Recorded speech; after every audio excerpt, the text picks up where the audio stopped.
Assalamualaikum warahmatullahi wabarakatuh.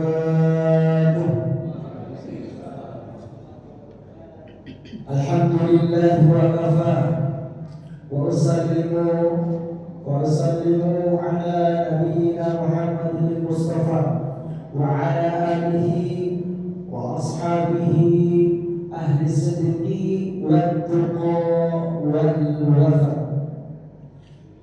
Alhamdulillahirabbil alamin. Ma'asyiral muslimin jamaah salat Isya dan tarawih yang sama-sama mengharapkan ridha Allah Subhanahu wa taala. Alhamdulillahirabbil alamin. Hari demi hari dalam Ramadan telah kita lalui bersama dengan penuh ketulusan, dengan penuh keikhlasan. Maka insyaallah kita pada malam hari ini akan membicarakan dua hal apa yang kita bawa dari madrasah yang bernama Ramadan ini. Yang pertama adalah ketika kita sudah menjalani madrasah yang bernama Ramadan ini, kita sesuai dengan sabda Nabi SAW bahwa ada banyak sekali kebaikan dan setiap kebaikan adalah ibadah.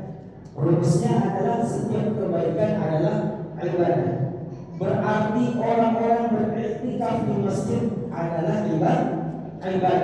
Berarti orang-orang yang membawa mobilnya di jalan untuk menafkahi anaknya dengan rezeki yang halal berarti ibadah. Berarti pakle Salome yang berada di pinggir jalan walaupun hari ini qadarullah tidak mengikuti tarawih juga sedang menjalankan ibadah. Bahkan Rasulullah SAW itu tidak ragu untuk mengutip kata-kata yang menurut kita tidak senonoh. Wa fi bukai ahadikum shadaqah. Engkau membaui istrimu adalah sedekah. Maka ketika kita tidak mampu lagi melakukan kebaikan, apa kata Rasulullah SAW? Menahannya dirimu dari perbuatan keburukan itu adalah sedekah. Sehingga ada beberapa wanita kita itu nanti ibadahnya umat kita di akhir zaman yang terbaik adalah tidur. Saking pentingnya kita menahan diri dari mengganggu orang lain.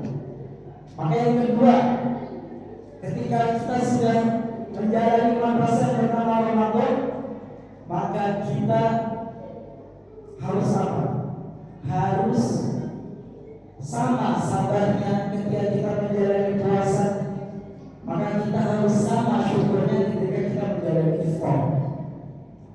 Maka puasa ini sendiri disifati oleh Nabi SAW sangat-sangat manusiawi sekali, yang sangat-sangat luar sekali. Apa kata Nabi SAW? Lisqaimina farhatani, farhatun lil iftar wa farhatun lil qadri. Jadi orang-orang berpuasa itu mendapat dua kebahagiaan yang sering kita dengarkan dari orang-orang yang berkhutbah, dari orang-orang yang berpidato ketika tarawih. Maka hal ini dapat disimpulkan bahwasanya ketika kita berbuka puasa adalah momen di mana nama kita disebut oleh Allah Subhanahu wa taala untuk semua makhluk. Maka dari itu momen Ramadan ini juga tidak kita lepas dari tujuan dari berpuasa sendiri. Ya ayyuhalladzina amanu, wahai orang-orang yang percaya, yang dipanggil hanya orang-orang yang percaya. Kita dipanggil untuk apa? Kutiba alaikumus shiyam, untuk menjalankan puasa. Puasa itu siapa saja sudah menjalani. Kama kutiba alal ladzina min qablikum, sebagaimana orang-orang yang dahulu diwajibkan berpuasa juga. Maka agar apa? Agar la'allakum tattaqun, agar kita menghabiskan seluruh tahun kita pada bulan Ramadan ini hanya untuk Allah Subhanahu wa taala. Agar kita Tetapi yang miris dan yang terjadi di setiap Ramadan adalah kita membawa Ramadan hanya pas di akhir Ramadan saja.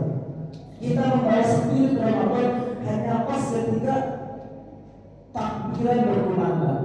Setelah itu kita mulai dengan riswahnya lagi. Setelah itu kita mulai dengan sinahnya lagi. Setelah itu kita mulai lagi dengan minuman khamrnya lagi. Yang padahal di bulan Ramadan kita menahan sesuatu yang halal untuk Allah Subhanahu wa Ta'ala. Tidak ada yang berani mungkin di antara kita, dan saya yakin, hampir yakin, dari jamaah sekalian yang meminum air minum di kamar mandi. Padahal tidak ada orang sama sekali, atau mendatangi istrinya di siang hari, tidak ada yang berani. Maka dari itu spirit bulan Ramadan ini kita bawa di luar bulan Ramadan. Karena Allah yang ada di bulan Ramadan adalah Allah yang sama ketika di luar bulan Ramadan. Wassalamualaikum warahmatullahi wabarakatuh.